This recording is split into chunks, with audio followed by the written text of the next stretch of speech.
sommes en direct du ministère des Affaires étrangères du Tchad en cet après-midi pour vous faire vivre en direct la conférence de presse conjointe organisée par le ministère des Affaires étrangères du Tchad et le ministère des Affaires étrangères russe.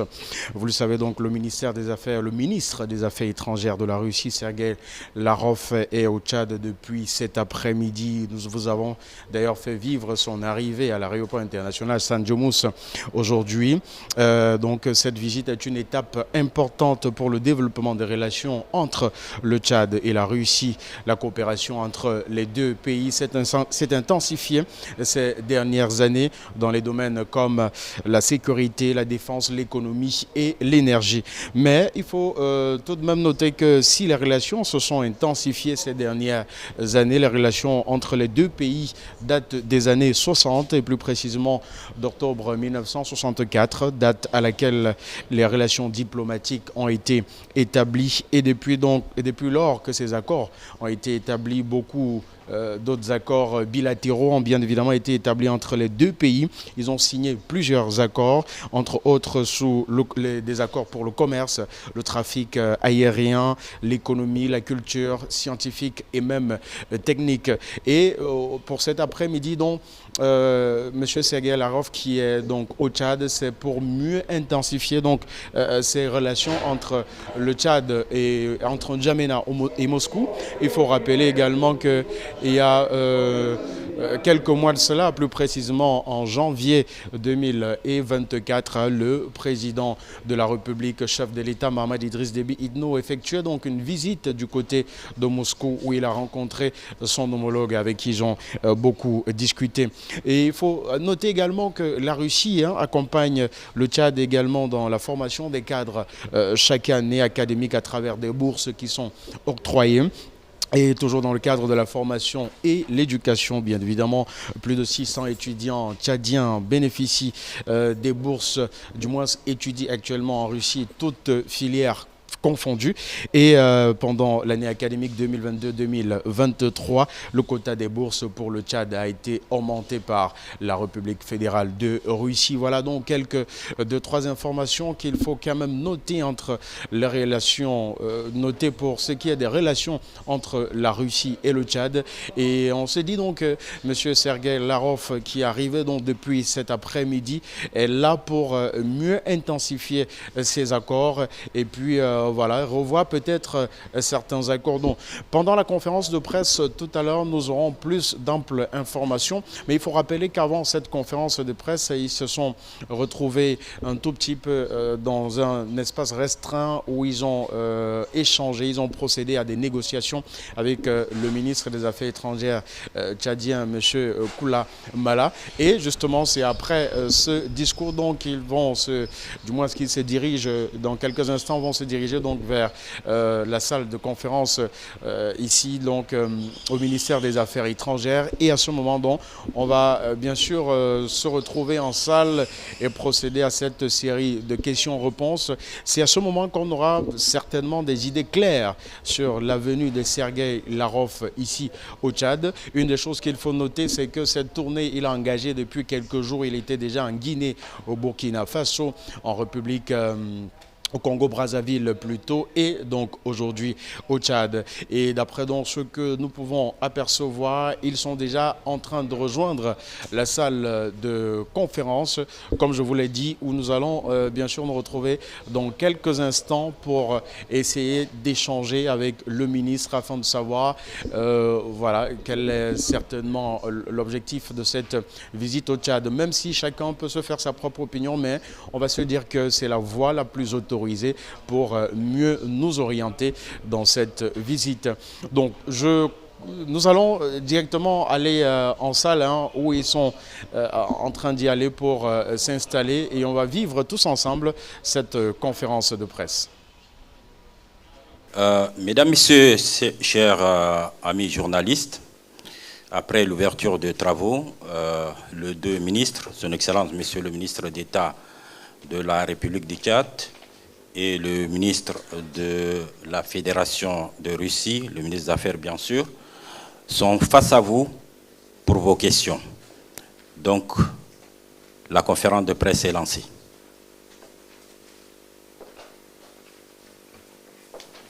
Allez-y.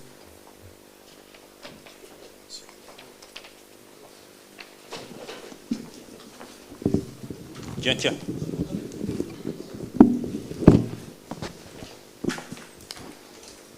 Youssouf Abdraman Ali, journaliste à la Télé 4.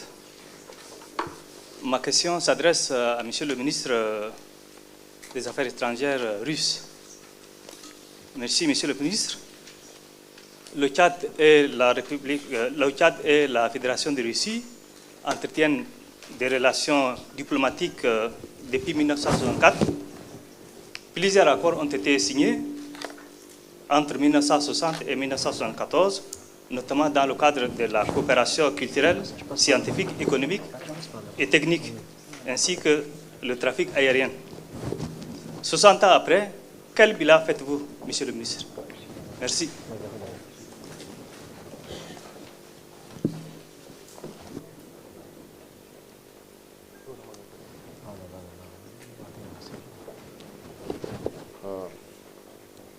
Можете повторить еще, пожалуйста?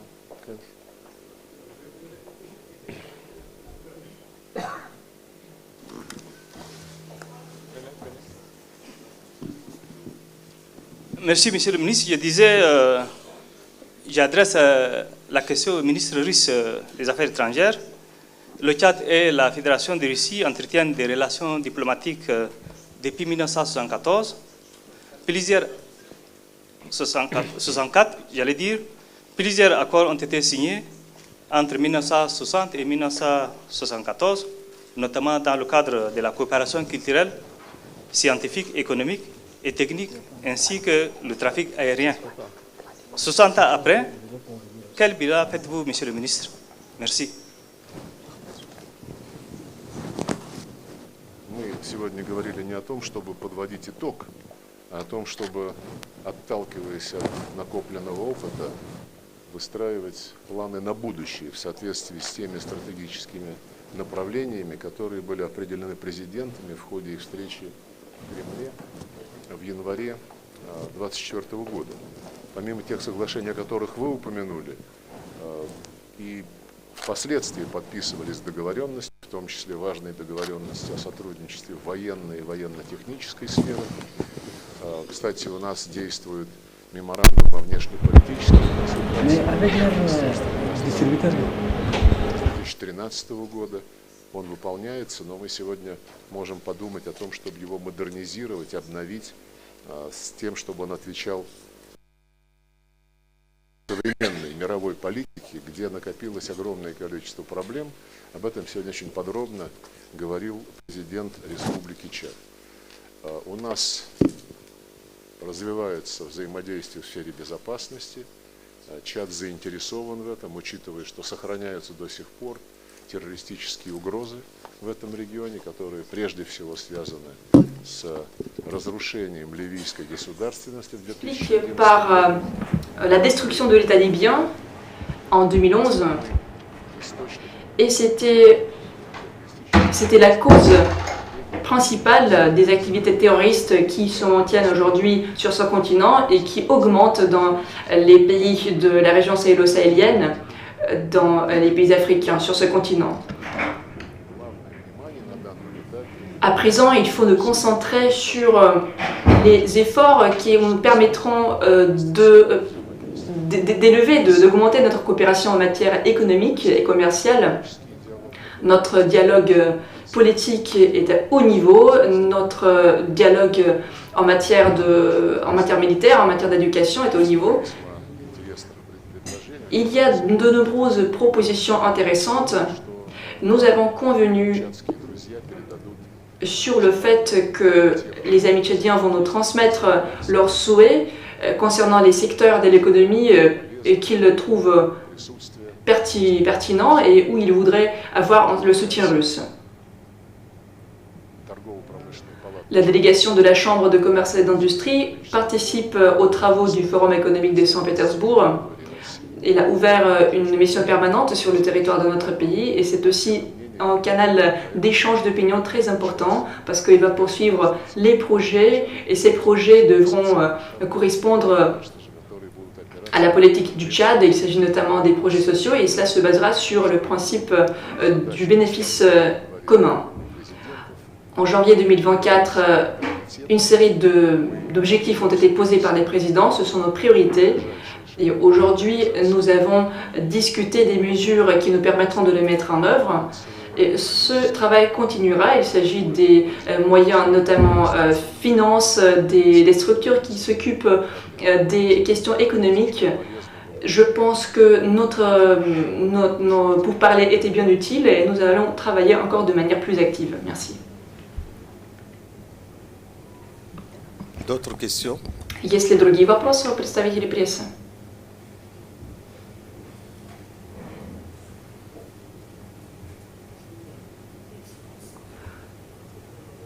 Журналист говорит не в микрофон, его не слышно. Пожалуйста, говорите в микрофон. Bonjour à Добрый tous et à день. toutes. Добрый день всем. Baudouin Niobel, c'est mon nom. Je suis directeur général de Tchad 24. Я Je commence генеральный директор par Tchad. poser la première question au ministre des Affaires étrangères russe. Monsieur le ministre, vous êtes en séjour en Afrique depuis pratiquement quelques jours. Et aujourd'hui, vous êtes au Tchad.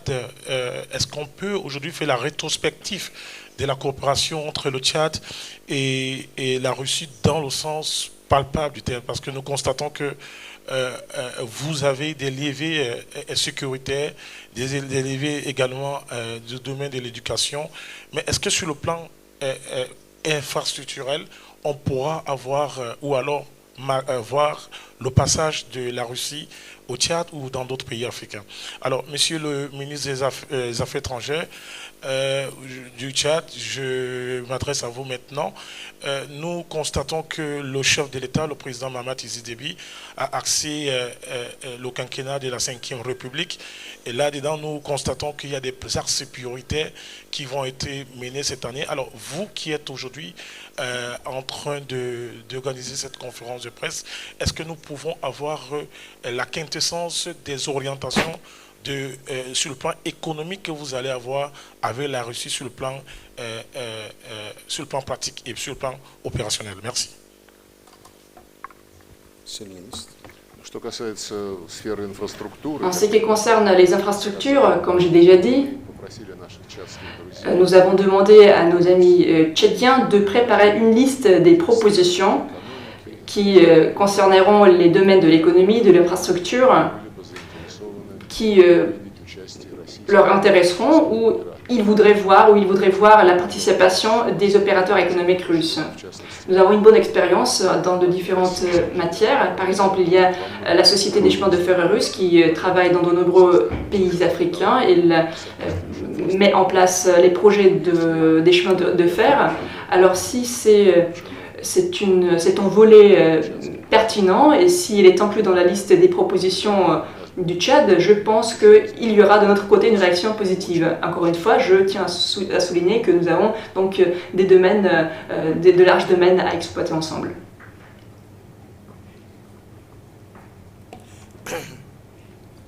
Alors, concernant le volet économique, Что касается je tiens à vous rappeler tout simplement que ce n'est pas à l'occasion de cette visite que le Tchad et la Russie ont développé des liens depuis plusieurs années, depuis 60 ans. Mais aujourd'hui, nos relations ont pris une autre tournure qui est avec, comme vous l'avez rappelé, avec la 5e République. Nous entrons dans une nouvelle ère pour notre pays, pour notre peuple, pour notre nation.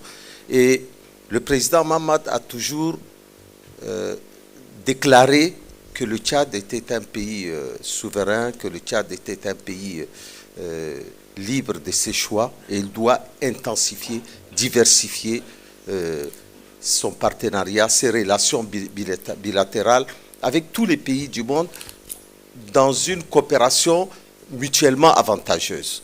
Et nous sommes d'autant plus à l'aise de développer ces relations avec la Russie que nous avons toujours eu des liens très forts avec la Libye. Nous avons, comme l'a rappelé d'ailleurs Monsieur le ministre des Affaires étrangères de la Fédération de Russie, c'est que la Russie a intervenu dans beaucoup de domaines, dans les domaines économiques, dans le domaine de l'aide humanitaire. Et ce que nous pouvons vous dire, c'est qu'à l'avenir, la Russie nous propose un autre partenariat plus important pour apporter encore plus d'aide.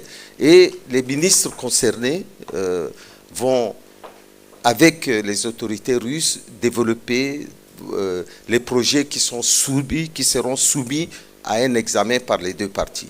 Et tout ce que je peux vous dire, c'est que le partenariat avec la Russie que nous commençons, que nous abordons, n'est que le prolongement de 60 ans de partenariat. Mais beaucoup de gens s'étonnent des relations que nous avons avec la Russie, alors que même dans les membres du gouvernement actuel, il y a énormément de cadres formés en Russie.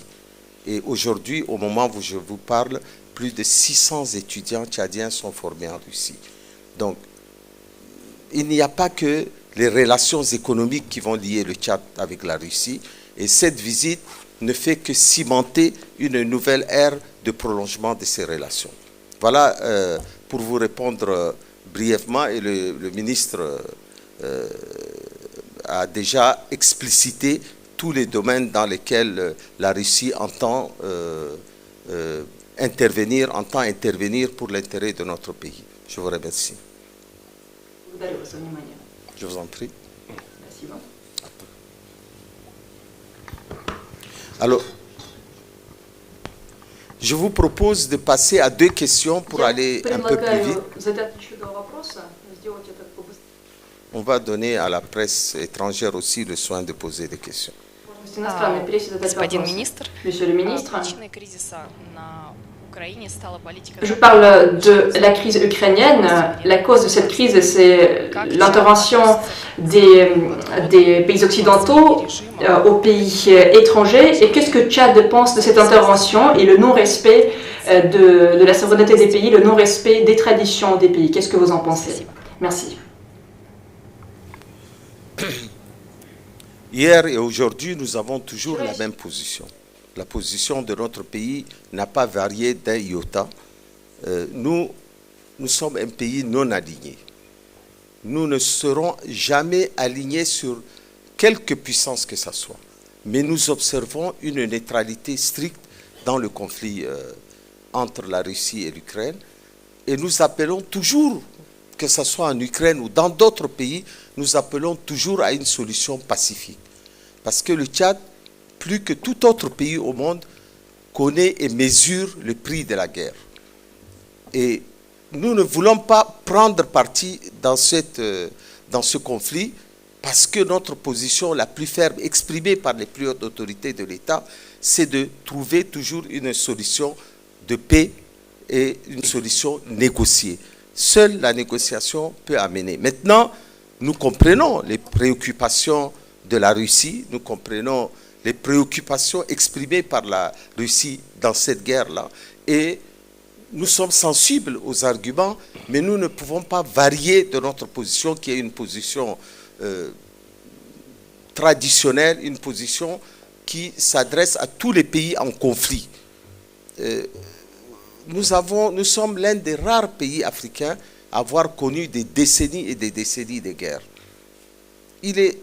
Il serait incompréhensible pour les Tchadiens, après avoir ramené la paix dans notre pays, après avoir fait une transition réussie, de soutenir un camp contre un autre en appelant à la guerre et au conflit. Et je puis vous dire que nous sommes absolument sensibles à ce qui se passe entre la Russie et l'Ukraine. Nous sommes très sensibles et nous savons pertinemment qu'il y a des questions essentielles qui se sont posées et que la Russie a soulevées. Nous sommes sensibles à ces arguments et nous sommes aussi sensibles à tous les arguments qui viennent de deux côtés. Mais je peux vous dire que par rapport au conflit, et je remercie Monsieur le ministre des Affaires étrangères qui l'a exprimé devant le chef de l'État, il se félicite du fait que le Tchad garde sa neutralité et garde son non-alignement. Nous allons continuer sur cette voie tout en appelant les belligérants à trouver une solution de paix. Juste 2 mots ajoutés.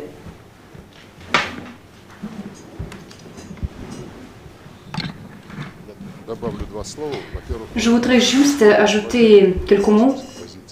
Nous respectons complètement la position la position du Tchad et des autres pays qui réaffirment leur neutralité et nous voudrions choisir la voie de pourparlers et à l'initiative de l'Ukraine.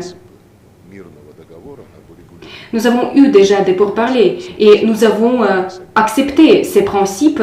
Ces principes ont été convenus, mais plus tard, les patrons, les soi-disant patrons occidentaux du régime ukrainien ont interdit à l'Ukraine de signer les arrangements et ont dit qu'il fallait maintenir la guerre afin d'infliger une défaite stratégique à la Fédération de Russie.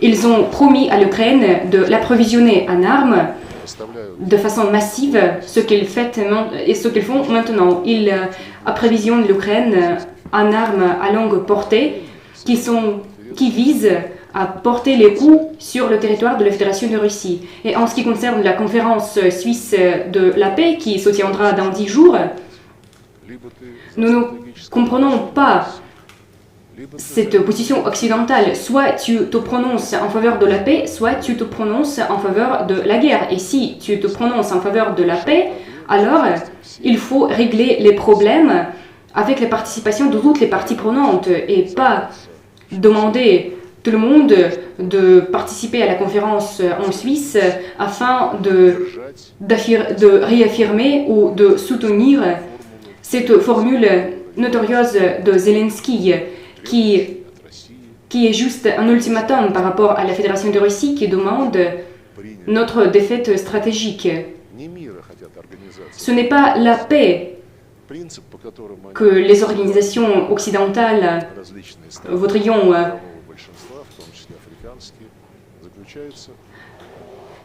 préserver. Les principes occidentaux sont suivants. Vous devez choisir, soit vous soutenez la Russie, soit vous nous soutenez. Et si vous choisissez la Russie, nous allons vous punir. Voilà la position occidentale. Beaucoup de leaders africains, et Monsieur le Président du Tchad l'a souligné également, soulignent l'importance de la nécessité de relations basées sur le respect mutuel parmi tous les pays du monde. Le temps est révolu quand l'ambassadeur occidental a pu diriger le président. Dieu merci, ce temps est révolu. Mais en Ukraine, la situation n'a pas changé. Depuis l'époque coloniale, les ambassadeurs viennent et donnent des directions aux autorités de Kiev. Alors, vous pouvez tirer les conclusions vous-même. Nous sommes complètement sincères dans toutes nos positions. Oui, je voudrais rajouter, monsieur, que vous avez raison de dire que quand on veut régler un conflit, il faut associer toutes les parties à ce conflit. Il paraît incompréhensible qu'on exclue une partie dans une conférence de paix. Ce sont les belligérants qui doivent être appelés. Et sur ce point-là, nous nous rejoignons qu'on ne peut pas, dans ce conflit, ignorer le rôle de la Russie, ni celui de l'Ukraine d'ailleurs. D'autre part, je voudrais juste ajouter quelque chose. Quand il y a des conflits, il ne faut pas que la résolution de ce conflit soit à géométrie variable. D'un côté, on dénonce, et dans d'autres massacres, on oublie de dénoncer. Il faut absolument que les relations internationales se basent sur une justice équitable.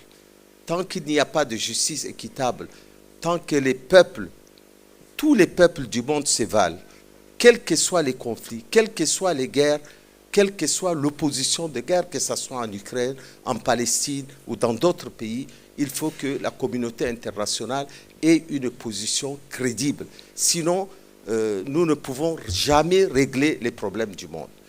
Et il nous paraît, en tout cas pour le gouvernement tchadien, que premièrement, on ne peut pas exclure une partie quand on veut résoudre un état de belligérance, et on ne peut pas aussi avoir une vision de paix dans le monde à géométrie variable. Voilà ce que je voulais rajouter, Monsieur le Ministre. S'il y a d'autres questions.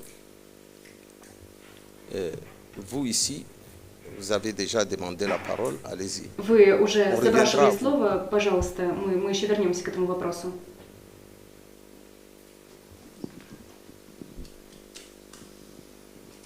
Merci beaucoup. Yann Mouibé de la Radio Tchad. Ma question s'adresse au chef de la diplomatie de la Fédération de Russie. Monsieur le ministre, vous l'avez souligné, le Tchad, à l'exemple des autres pays du Sahel, est confronté à un défi sécuritaire.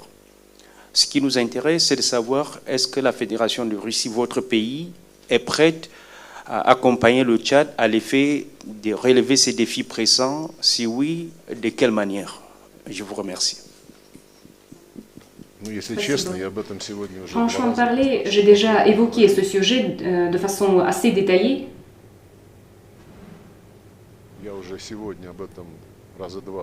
J'ai déjà abordé ces sujets au moins 2 fois. J'ai évoqué les accords qui sont opérationnels depuis longtemps avec les républiques du Tchad sur la coopération militaire et technique. Ces accords sont en train d'être mis en œuvre. Les forces armées, les forces de sécurité de la République du Tchad reçoivent de la Fédération de Russie les produits militaires qui renforcent les capacités de combat de votre pays et qui donnent la possibilité de lutter contre toutes les manifestations du terrorisme de façon efficace. Cette coopération va être continuée. J'ai déjà abordé ce sujet 2 fois. Большое спасибо. Да, продолжайте.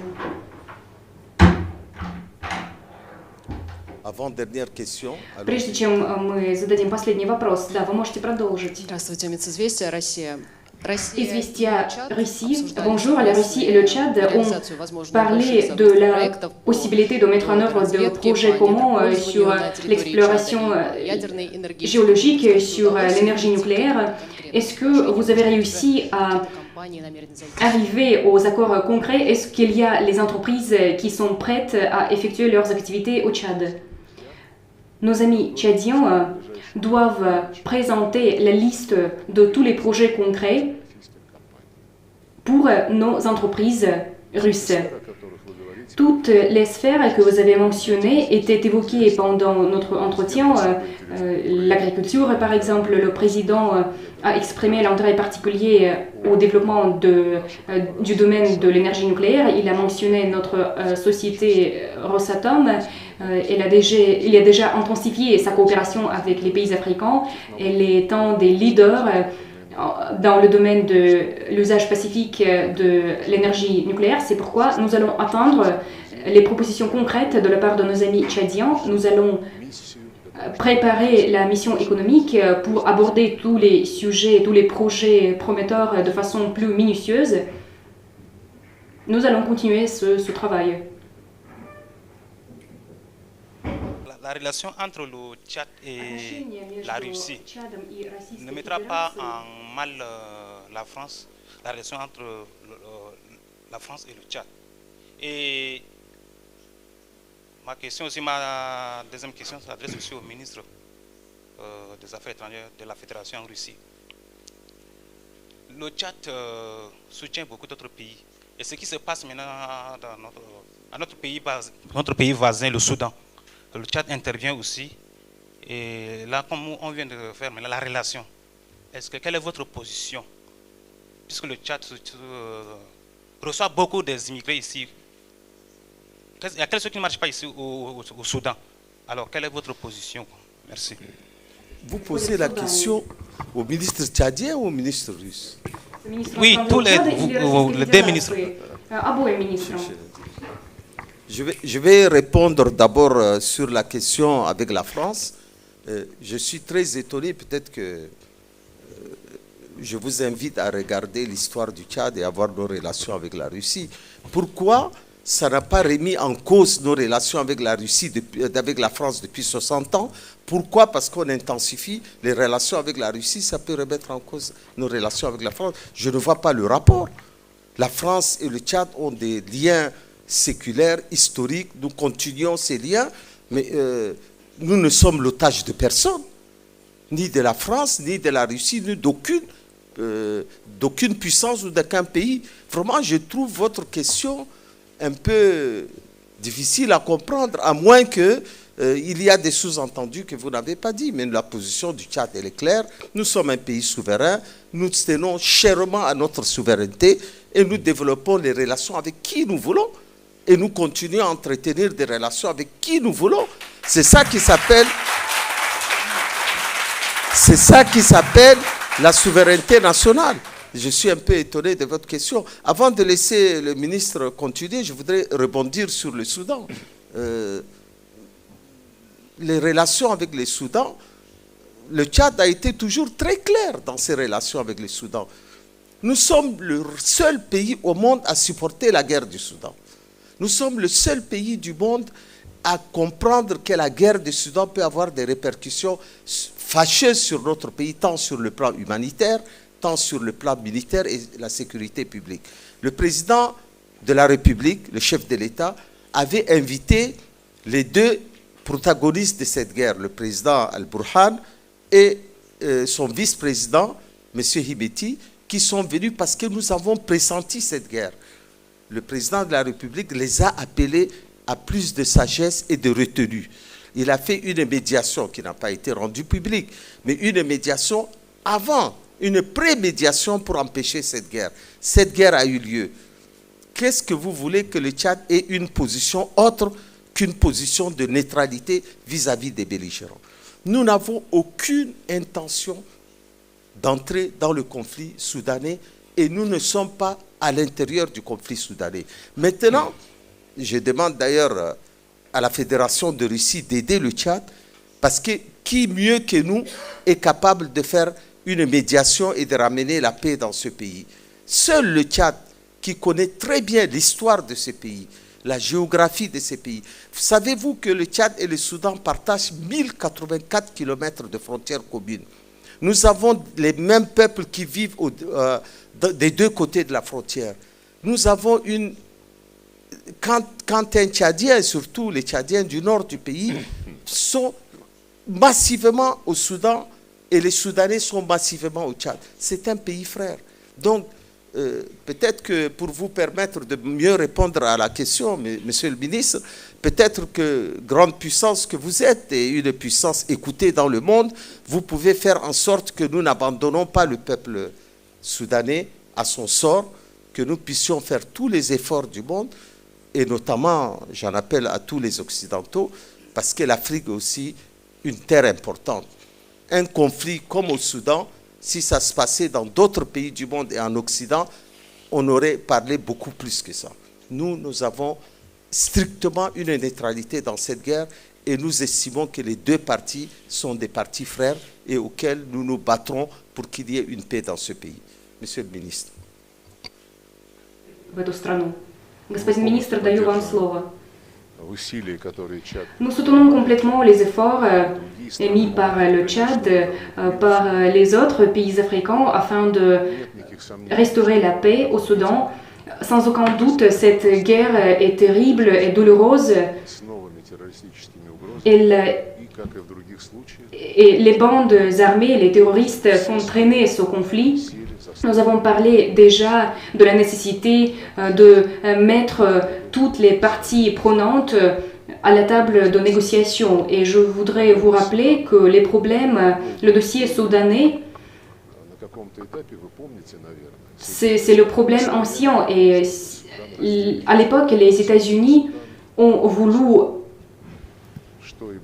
partager le Soudan au Soudan et au Soudan du Sud. Et le président al-Bashir, il a coopéré avec les Américains et il nous semblait qu'il avait abouti à certains objectifs, mais plus tard, Washington n'était pas content du comportement du Soudan du Sud et il a décidé d'introduire les sanctions contre les deux parties, ce qui est résulté en cette situation terrible.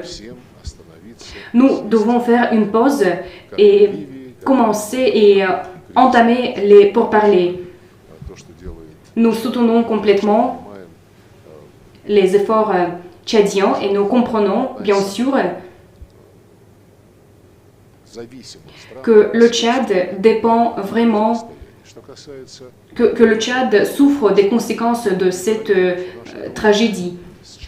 Et je peux vous rassurer que notre amitié avec la République du Tchad ne va pas influencer les relations, les rapports avec la France. La France a une autre approche. Selon la France, soit vous êtes avec nous, soit vous êtes contre nous.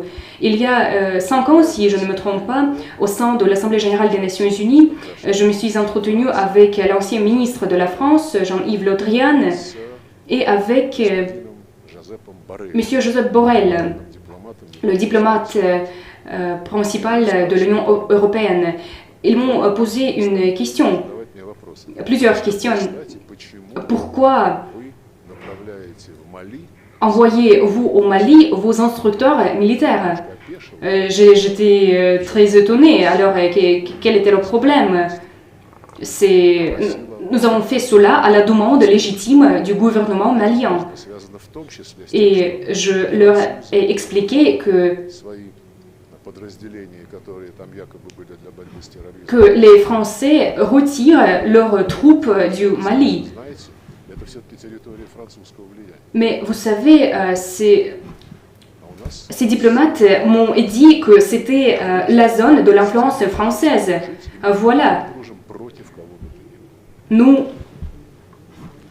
Voilà, mesdames, messieurs, nous avons beaucoup des amis и nous ne choisissons pas les ennemis. Мы заканчиваем нашу пресс-конференцию.